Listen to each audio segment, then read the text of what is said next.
Back at it with a game review against none other than Emron, the finance engineer. He gives great personal finance advice ranging from 401ks, Roth IRAs, HYSAs, FSAs, HSAs, renting versus buying, and Teslas. He's super hilarious, but I don't care about personal finances. All I care about is chess. Can he let the chess speak for itself? I should mention, he almost never plays chess, so this is a very instructive match. He says, meow, meow back to ya. G3, hoping to fianchetto my bishop. Already, you want to take control of the center squares, d4, d5, e4, e5.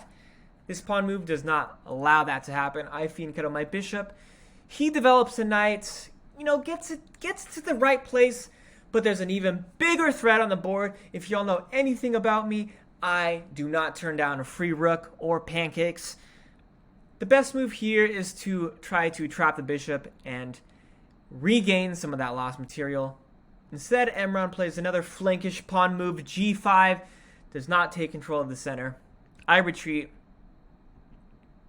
Time is super important in chess, especially in the opening. You want to make sure you are getting your pieces off to better starting squares, give them potential, give them power. This doesn't allow that to happen, right? You're just moving a pawn for the second time in a row. Not the best thing. I don't want to make it seem like I'm the only one teaching Emron because he taught me with this move. He attacks my knight.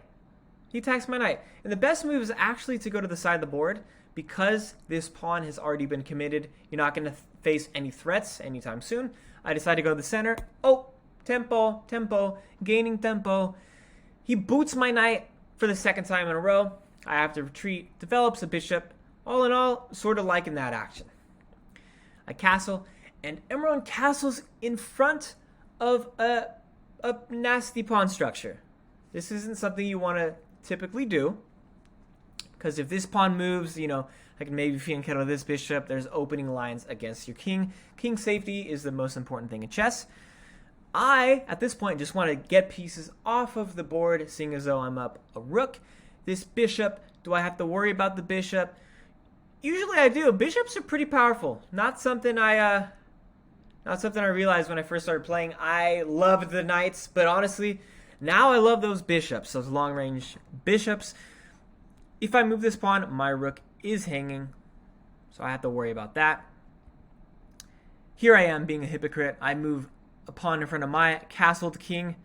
A few moves later. Now I slide my rook over, so I don't have to worry about that bishop. Moves the bishop there. I'm going to strike in the center. And this is another juncture in the game that is super important.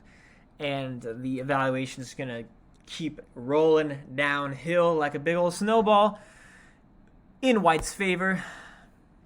Emron develops the knight to a6 rather than c6. So if you're going to develop, go to c6. You take control of the center. But you always have to ask, if I move here, what can my opponent do to me?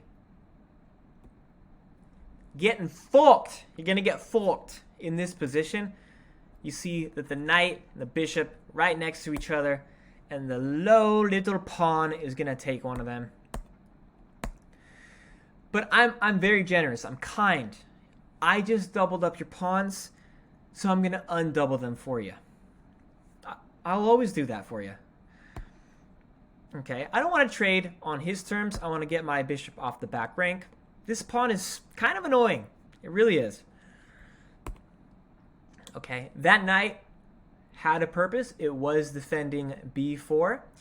Not anymore. So that's something to think about. Now I'll take that rook. Now I take it. Now it's gone. I can take that. And now I'm attacking the bishop. Bishop moves. Develop a knight. Simultaneously attack the bishop. Slide my rook on to one of the many open files. And again, it is just consolidating, getting pieces off the board for white's position. So this move does that, right? Bishop trade. 9 points in material advantage for white pieces. This knight is on the side of the board, not really doing much. The position is dire for the black pieces. Now that pawn on a7 is hanging, I'm going to take that. And what are you going to do here? I mean, there's not much you can do. You can't really, you're not going to retreat the knight. Can't do much here. You just want to make sure, though, that every move has a purpose. And this one doesn't have a purpose. I'm going to bring my rook to the 7th rank, so my queen and rook are seeing each other. Super powerful principle. And Emron walks into a check and then walks in to mate in 1. If you made it this far in the video, thank you so much for watching. If you liked the video enough to subscribe to the channel, I'd really appreciate it. I love this game because it reminded me of when I first started playing chess. Like, I was actually worse than this. Like, I was going h4, h5, h6, pawn getting taken away, and then I'd like sacrifice the rook and not have anything developed. I didn't know anything. I didn't know what I was doing. Not unlike life right now for me. Anyways, yeah. Let me know in the comments below if you want to play a match against me. Drop your chess.com handle. We'll try to schedule a match. I always love playing, it's fun playing people online, but it's always nice to play a subscriber, play someone that's watched my video, play someone that's just not a rando. So yeah, have a great rest of your day.